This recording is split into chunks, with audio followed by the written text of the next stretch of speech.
Hi, I'm Bob Canote, and on this episode of the Camp Chaos Chronicles, we're going to finish up the refurb on the front subframe for an '87 Jaguar XJS, stick it on the car, and see what happens.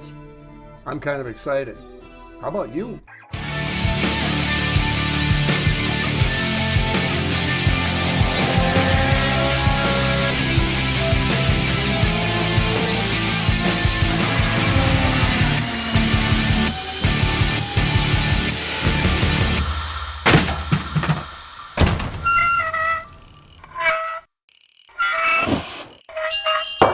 Dang it!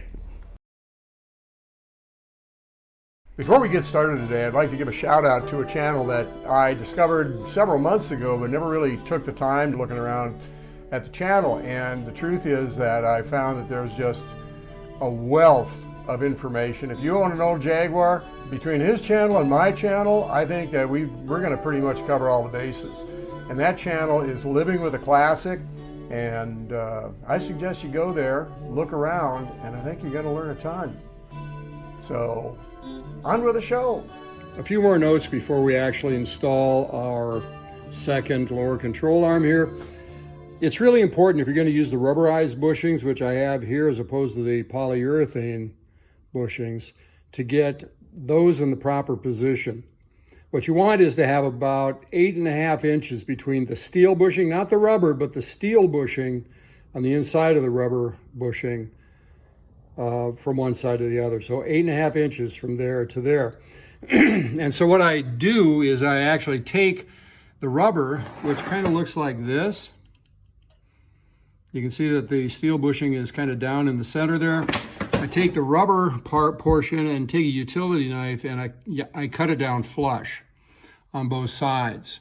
What that's going to do is make it a lot easier to slide this washer with the serrated teeth, this washer in between that steel bushing and the steel bushing on the front subframe. And you can see that it goes through to the other side as well. If you have this closer than 8.5 inches, it's going to make it just about impossible to get these washers in here. If it's a little more than 8.5, the bushing will, when you tighten the bolt up, the bushing will shift a little bit in order to clamp everything in place. So in my view, that's really, really important. Otherwise, you can make your life pretty miserable. One thing I would mention about the installation of these rubber bushings, what I did is I made a sleeve, took a piece of steel tube and bored it out so that it actually fits over the top of that bushing. When you're pressing it, it actually would be on this side over here. And it guides it straight in. Otherwise, there's a tendency for that bushing to sort of, misalign itself as it goes in. This really works out well that way. And you can actually use this tool to actually press on the bushing, and it actually goes inside of this bushing. But the thing is, by the time this thing's getting ready to go inside, this bushing is starting to press out, be forced out by the expansion of the bushing away like that. So at that point, it makes more sense to put it on the other side, which actually would be this side, to accept the bushing as it starts coming out the other side. So this really makes the job a little more predictable, if not easier. Okay, what I do is I lube up the big bolt before I put it in. And also, I take this brush and I fill it full of grease and I run it in and out of both sides of the bushing. And what that'll do is, of course, facilitate the installation and prevent this whole rusting thing from happening again in the future. So let's go ahead and put this thing in. Now, the purpose of me doing this video series has not been to give you a comprehensive tutorial on how to rebuild your front subframe. The point is to show you how to do the difficult things like getting the front subframe out of the car to begin with without the engine falling out onto the floor, and also to get the springs out without killing yourself, and replacing those lower control arm bushings, which are kind of a chore. Everything else, like the upper control arms, sway bar, that sort of thing, that's pretty straightforward stuff. If you got a Haynes manual, everything you need to know is right there. But truth of the matter is, you're smart people. You can figure this stuff out. I'm just saying. We've got our control arms installed, and in this situation, we can see that this thing just kind of bounces up and down. That's the way you want it after you get everything installed and the weight is actually on the suspension. If you were to actually do this now, before you actually put the weight on of the vehicle on the ground, what would happen is the weight of the vehicle would move this control arm up and twist those bushings on the inside, which they're designed to do, but you would sort of preload them so that they're under stress already all the time, and that's going to cause them to fail prematurely. So you don't want to see this. That's what you want to see. It'll stay in any position that you put it in. So you get this under the car, you get everything together. What I do is I set it down on some blocks so that I can get under the car, and with the wheels on, of course, and then I tighten these things up and install the cotter pins. So at this point, oh, by the way, you've got to do the control arm installation with the power steering rack not installed, because you need to be able to have that out of the way so you can put the bolts in, which I forgot, and I had to take it off again. Not a big deal. So we got everything installed on the subframe that we need to at this point. We obviously can't put the brakes on because those are still attached to the car. And part of that setup is the steering arm, so our tie rods can't be attached at this point either. So we're getting ready to install the springs. And that's a bit more involved job than it is taking them out. So what I do is I take a 2x4 and put it between the subframe and the bump stops. What that does is it gets the lower control arm into a position where you're not going to ding up your brand spanking new painted springs any more than you have to.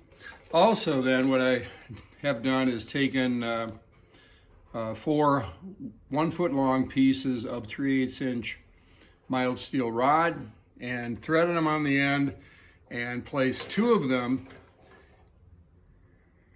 in position where the lower shock absorber mount is, in place of those bolts, and 2 out here at the innermost bolt on the lower spring perch plate that goes on the bottom of the control arms on both sides. Also, down at the bottom you can see that there's they've been ground to a semi-point so they can slide on the plates a little more easy. One thing that's important is that before you put the springs in, be sure you've got the shims in. There was 1 on the bottom, 2 on the top. So what I'm going to do is take a little duct tape and tape those onto the top there so I'm not wrestling with them. The ones that go on the bottom, of course, just kind of nest in there. Got all the tools I need, and it's time to install that spring.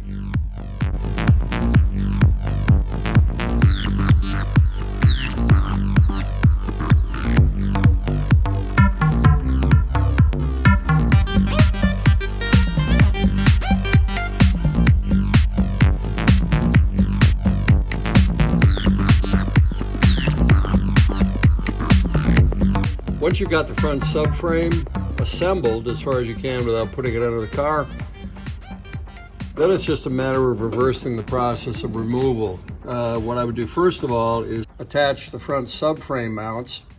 Don't tighten them yet because you're going to be moving them up and down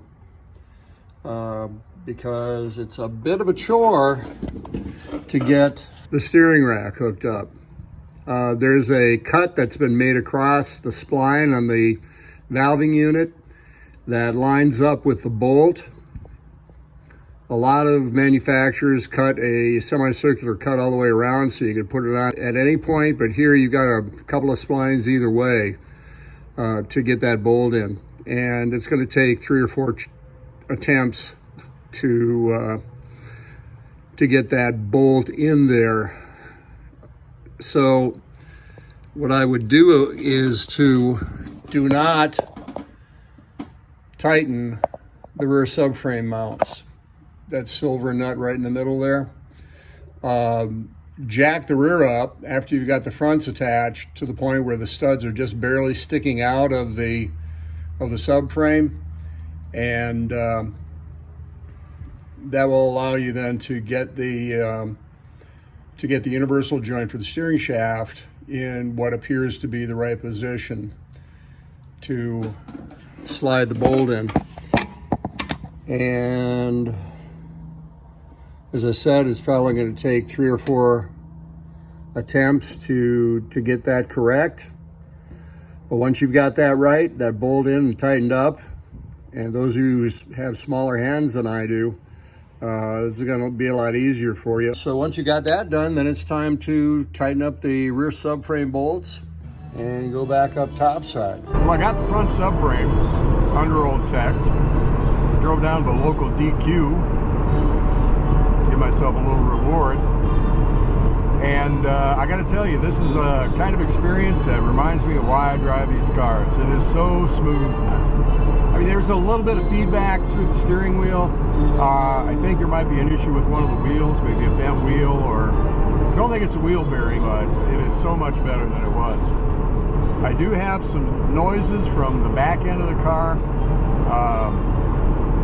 I don't think it's wheel bearings, although it could be. I don't get any feedback as I move the wheel back and forth from the rear hubs, so I don't know if that's it. My hope isn't that it's the diff. So, now if you like these videos, like, subscribe, follow us on Facebook, and leave a comment down below so that we can know what we can do to